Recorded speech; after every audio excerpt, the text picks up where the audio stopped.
9 hacks to beat the Uber algorithm. Think the algorithm controls you?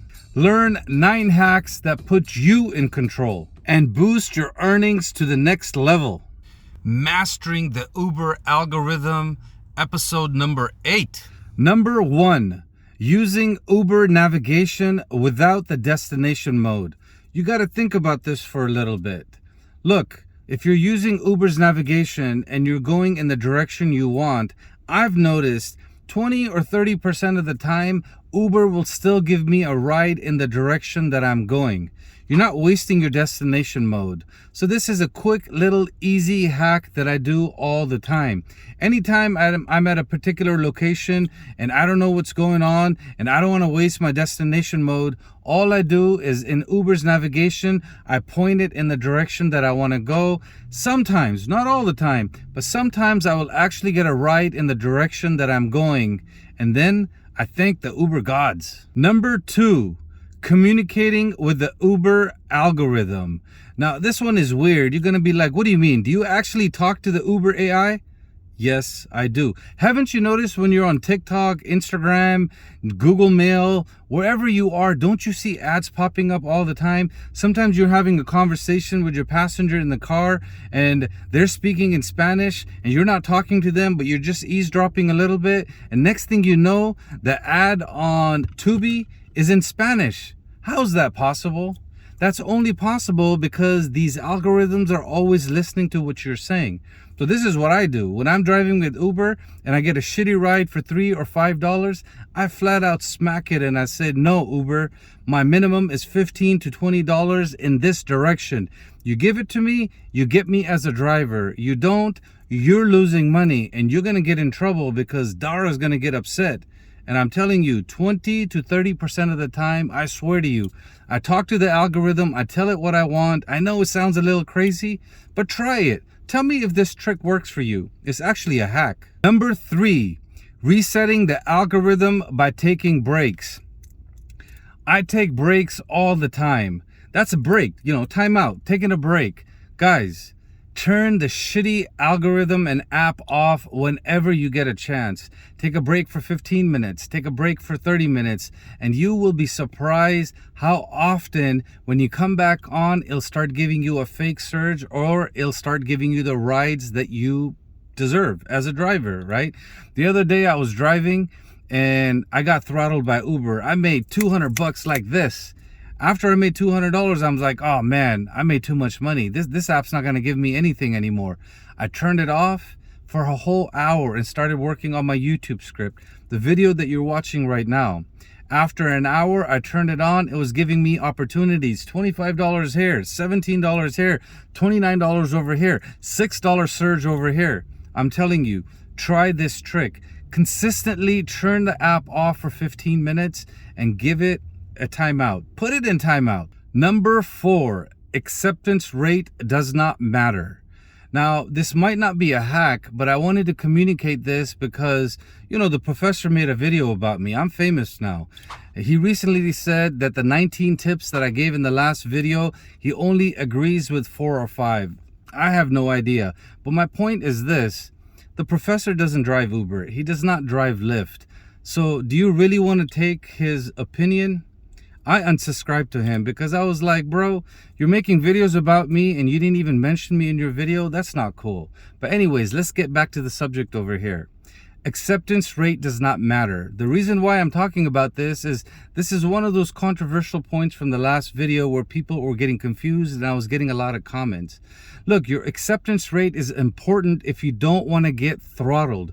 This does not mean I'm telling you to take every goddamn $3, $4, $5 ride. No, I cherry pick. Just the other day, I made $320 in 8 trips.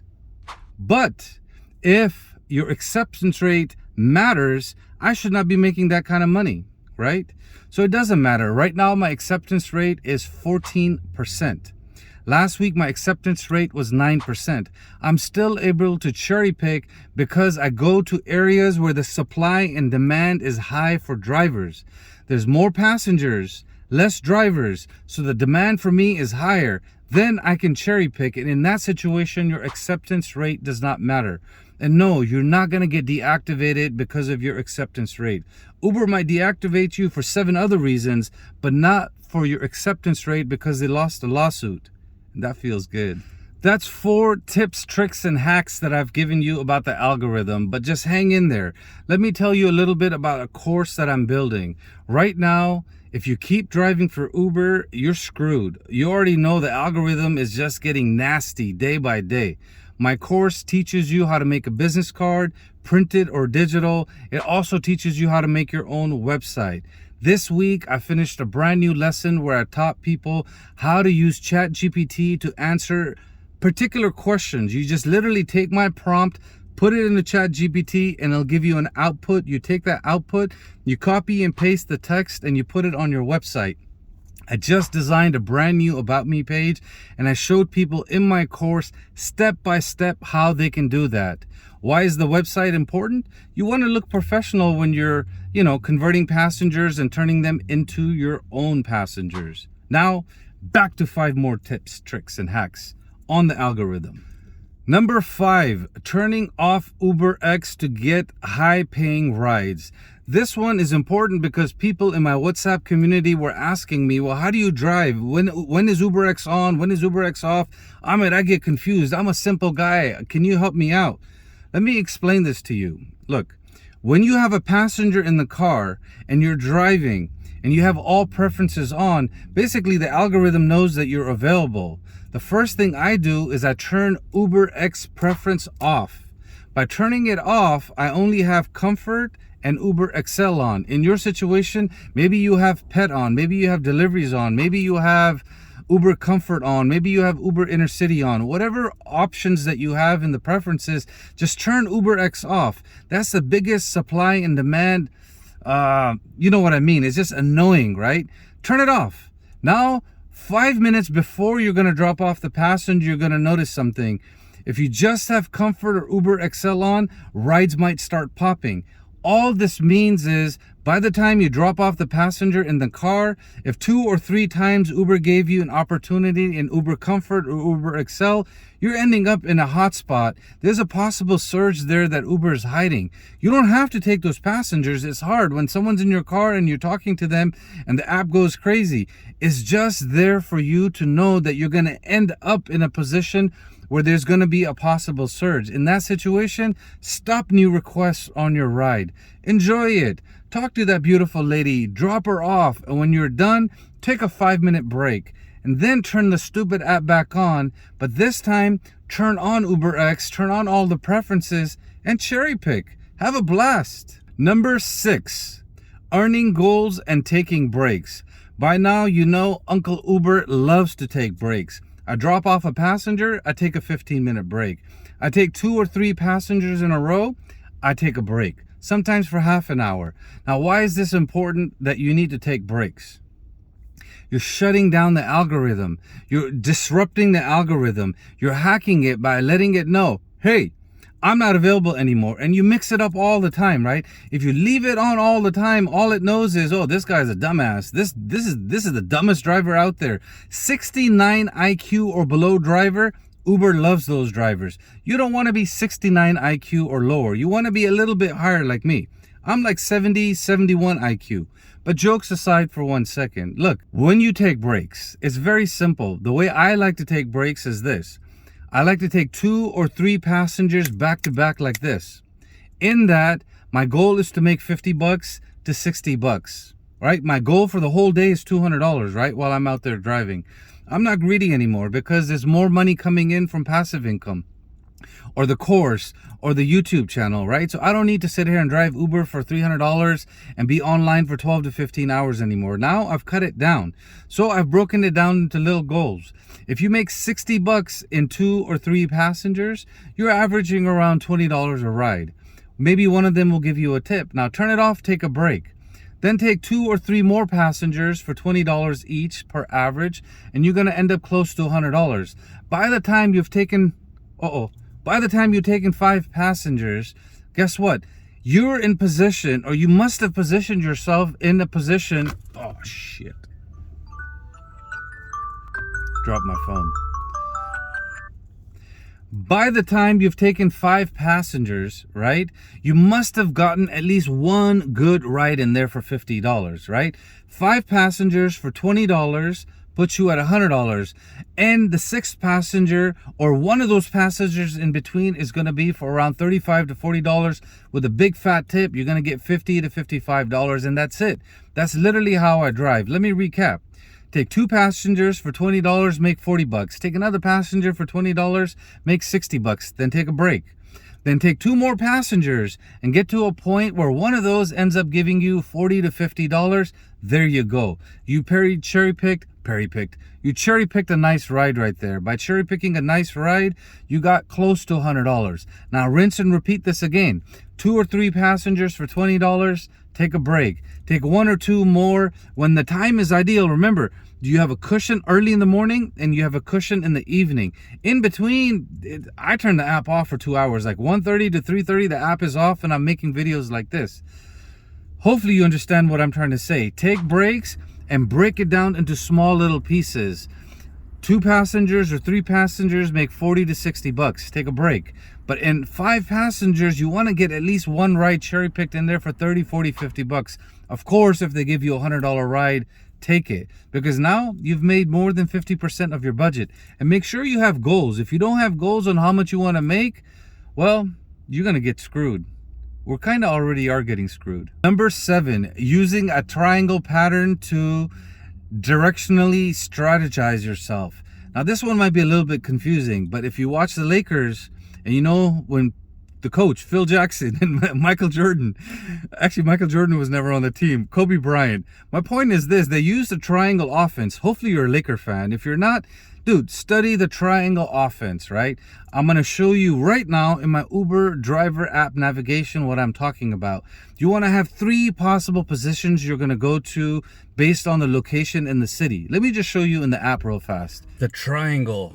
Let me give you an example. Right now, I'm in Temecula, right where Pachanga Casino is. One option is to go towards Escondido, which puts me in San Diego, okay? One option is to go towards Riverside, which basically puts me closer to my home. Those are the 2 places that I can possibly go, right? The third option would be if you got to ride out towards San Clemente, right? So over here, you want to pay attention and you want to know which way you're going. So when the ride pops up and it says Escondido, well, you already know you're willing to go towards San Diego, you can take it. If a ride pops up and it's going towards one of the cities, towards Riverside, you can go that way, right? The triangle is something like this right over here, right? Well, it's not really a perfect triangle, but you know what I mean. You want to have options, right? One option is San Diego, one option is Riverside, one option is San Clemente. The chances of getting a ride to San Clemente are very low, right? But let's look at it one other way. Let's pretend I'm in Pomona or Chino where I live, okay? Now, the triangle is going to be, you're going to have 3 options. Once again, one option is going to go towards Riverside, one option is going to go towards Irvine, one option is going to go towards downtown LA. Those are your 3 options in the 3 directions you want to go. You want to have those memorized. So the triangle would look something like this, okay? If you get a ride towards Riverside, it has to have a certain amount that you're willing to go. You can go that way. If you get a ride towards Orange County, you can go. If you get a ride towards Los Angeles, you can go. Now, let's say you end up in Los Angeles. Let's say you ended up here in downtown Los Angeles. Draw a triangle again. Are you willing to go towards LAX? Good. Are you willing to go towards Anaheim and Disneyland? Good. Are you willing to go towards Glendora? Good, right? These are the 3 options you have in the direction that you want to go. Just draw a triangle again, right? Now, if a ride comes towards Orange County, take it because you already know you want to go that way. If a ride comes towards Glendora, go ahead and take it because you're willing to go that way. If a ride comes towards LAX, go ahead and take it. This way, you're avoiding the cities that you don't want to go to, which is all over here, right? That's basically what I mean by the triangle. Let's look at one last example, right? I'm right here in Long Beach, right? This is typically where I end up when I want to start going home. So triangle for me here would be the dominant location is going to be Diamond Bar because I want to head home. So if I get a ride that way, I'll just jump on it. The money doesn't matter anymore.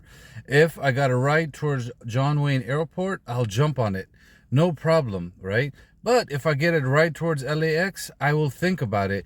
And the triangle here is going to be like this. And the two dominant locations are going to be Diamond Bar or John Wayne Airport or even La Habra or Anaheim. Anything in this direction you're willing to take because it takes me towards my way home.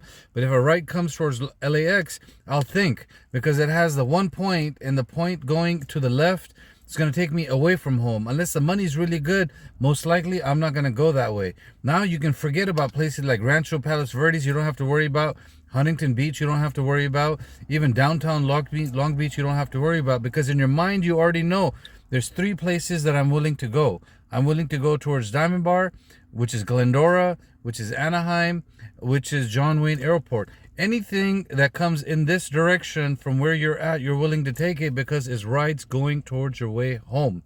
Hopefully you understood these examples. Number 8, converting passengers without fear of deactivation. So many of you are afraid of the Uber algorithm deactivating you. Guys, you're going to get deactivated. It's probably not going to be because of you converting passengers. And let me tell you why. The reason why it's not going to be because you are converting passengers is you're an independent contractor. We're not Uber employees. Because we're not employees, we can convert every goddamn passenger that we want. You do a good job with customer service, you take care of them. All you have to do is give them a business card, just like this. Come here. Just like this. You give them a business card with a QR code and a website in the back. And you know what that ends up happening? By the way, my course, linked in the description, teaches you how to do all of this. 9 people have bought the course. One of them just designed their first business card. She's taken 2 private rides already. Thanks to the course. Thanks to Uncle Uber. Not Uncle Professor or the angry professor or the arrogant professor. Yes, I'm taking little baby shots at the professor because he made a video about me and he won't let me interview him. But anyways, we're going to get off because me and Professor, we're going to do some business together. If he returns my emails and calls. If he doesn't, well, I can't do anything about it. So, converting passengers leads to deactivation? No, my friend. The simple answer is you're an independent contractor. Take these fingers and tell Uber goodbye. I'm converting every single passenger. Let me just give you a little story. Just today, I got a text message in the morning. Ahmed, you were an awesome driver. You dropped us off last weekend to Disneyland. We're leaving tomorrow morning at 6:30. You mentioned that there's going to be a lot of traffic and we don't just want a random driver. We had a great conversation with you. Would you mind taking us? I said, let me see if my schedule is available. I was available. I quickly looked him up in my notes and I noticed that he paid Uber $75. Plus, he gave me a $20 tip. He ended up paying around $91 or $95. You know, I'm not a math guy, right? And I realized, hey, if he's willing to pay Uber $95 with the tip, he can give me $75. I charged him $75. Tomorrow morning, I'm going to pick him up. I'm going to drop him off. And it's only 30 miles or 32 miles in distance. All of that $75 comes in my pocket. And I do this every single day. I take 5 to 6 passengers and I try my best to convert 1 or 2 of them. So no, you're not going to get deactivated. And you don't even have a YouTube channel. You don't even have a podcast. You don't have a website you're teaching anybody. People like me and Jeff who are vulnerable, we haven't been deactivated. Why would you guys get deactivated? Just sit there and convert. And if you're not going to convert, you're in trouble. Nobody can help you if you're not converting, because have you noticed how slow the algorithm and how bad it is? It's pretty nasty these days right now. Number 9, tricking the algorithm by pretending to go home. This is one of my favorite tricks. Actually, somebody left this in the comments and said, hey, Uncle Uber, I just use my navigation to go home all the time, and all of a sudden the algorithm freaks out and I'm like, oh my God, bro, you're so right. Why didn't I think of this, right? Actually, I did think of it. I just forgot to tell you because I can't remember everything. I'm getting old, right? 69 IQ, or actually mine's 70 IQ. But my point is this, guys. Pretend to go home, even if you're like an hour away. Pretend to go home and go 10-15 minutes towards your house by setting it. You know, in the Uber driver app, there's a place where you can click home and you can put your address in. Don't put your home address in. Put an address to a business close by. The app knows, right? App knows everything you're doing. Trust me, they know everything. Pretend to go home, and I swear to you, the app is going to start giving you surges. And there's a 30-40% chance that this is going to work. Just yesterday, I was in Riverside And my home is in Ontario, is around 20, 30 miles away. I swear to you, from Riverside to my house, I said I'm going home. It kept giving me $25 here, $20 here, $17 here, $6.50 surge at Ontario Airport. Right when I took the exit, it took the surge away. I was like, F you, I'm going home. I go home all the time, right? And while I was going home, it was still giving me $30 here, $40 here, $50 here. Just try it. And if any of these hacks or 9 hacks work for you, let me know in the comments. Don't just say, hey, good job, Uncle Uber, you're awesome. I love those comments, right? It makes it for all the freaking trolls that comment on my video. But tell me what hack worked, or give me one of your hacks so I can make a video and share it with the rest of the crew or the drivers, right? Look, if us drivers don't stick together and we don't help each other out, we're kind of screwed to the greedy corporations. And Professor, God bless you. I love you. I didn't realize you watched my videos because I unsubscribed to you because you're very angry and you're very arrogant and you're very negative, right? But if you change your tone on your videos, I will more than happy to subscribe back to you. And I know you got 79,000 subscribers, but your videos don't get a lot of views, like 2,000-3,000, and you're still sitting in front of a TV reading news articles about who got raped and who died, and you're always making fun of Dara. Look, Professor, people are getting sick of negative people and negative energy out there. The only reason my channel is doing well is I try to keep positive. I try to bring people's energy up, and I don't use fear tactics against them. If you would like to work together, let me know. You have my information, you have my phone number, you have my email. With that, my friends, we're going to say goodbye to the angry professor. The poopy professor. You know why? Because you talked about poop in your last video. So the poopy professor. I have a question for you, Mr. Professor. Are you actually a professor, or did you just call yourself that? Have a blessed day.